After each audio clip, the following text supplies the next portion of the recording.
Hey everybody, it's Myloe, and today I'm making a quick video to talk about shiny hunting in Pokemon Legends CA. I have a larger video coming out soon covering this game and how I feel about it, so stick around if you want to see that video in a week or two, but today, we're just talking shiny hunting optimization. It's no secret that people have recently discovered an exploit in Wild Zone 20 where you can turn what is normally a 2 alpha Pokemon spawn into a 6 alpha Pokemon spawn. I won't be covering the methods to do that in this video, but there are like a million different videos covering this that you can find pretty easily, and I'll put the two that I use to learn how to do it effectively in the description down below. Sorry, the description down below. So, you have 6 alpha Pokemon in the center of the tower, and you're trying to despawn and respawn these guys as much as possible to find shiny Pokemon. What I've seen a lot of people do is either resetting day and night with the bench, running toward the alpha spawns and then flying back to the area to repeat, or running towards the alpha spawn and then running out of the area to reset them. These methods are all well and good, but I've gone and timed them all to see exactly which of these is the fastest. I will say, this experimentation has all been conducted on Switch 1 and not Switch 2, so the loading screens are definitely working against me here, but if anybody watching this shares in my disdain for paying more than $600 for a Nintendo console, this video will help you out. Firstly, the bench method is out of the question speed-wise. It is fairly AFK, but it's also going to be a lot slower than our other methods. For the sake of complete research though, I did time it out to about 26 seconds from pressing A on the bench the first time to pressing A on the bench the second time. Next I timed the flight method. From pressing A on the gate the first time to pressing A on the gate the second time, I got a time of about 18 seconds. Quite a lot faster than the bench method, but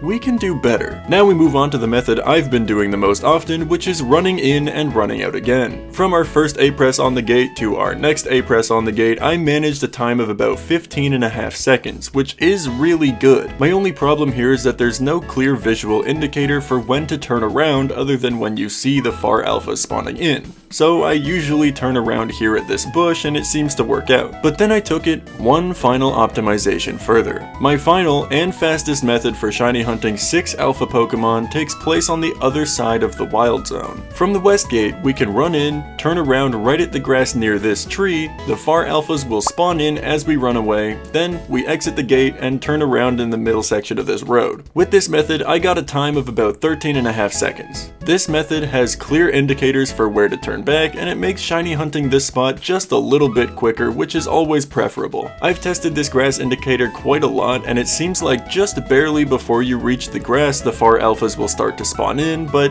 it doesn't happen very consistently, so I just run up to the grass every time. Once you're on the road, you just need to run past this little brick section in order to despawn all of the alphas, because if you don't, you run the risk of keeping 1 or 2 of the alphas from your last run still spawned in. I find the most consistent thing is running past this brick section entirely and turning around right at the edge of it. Resetting spawns for these alphas in less than 15 seconds is great because you'll be rolling about 24 alpha Pokemon every minute, which is quite a lot of chances for a shiny to appear. I've gotten plenty of shiny alpha Pokemon this way, and this method has elevated my shiny alpha hunts all the more. That's pretty much all I have for you today. Just know that this is pretty much only relevant for Switch 1 users, as I'm pretty sure the Switch 2 load times could make the flight method the quickest of them all. Of course, I haven't been able to test that, but it's quite possible this is the case. Also, this method could definitely be done with any of the gates in the Wild Zone, but I chose this one because it had a straightforward running path with easy visual indicators to go by while hunting. Anyways, like the video if you liked the video, and subscribe if you want to see my next video covering Legends CA.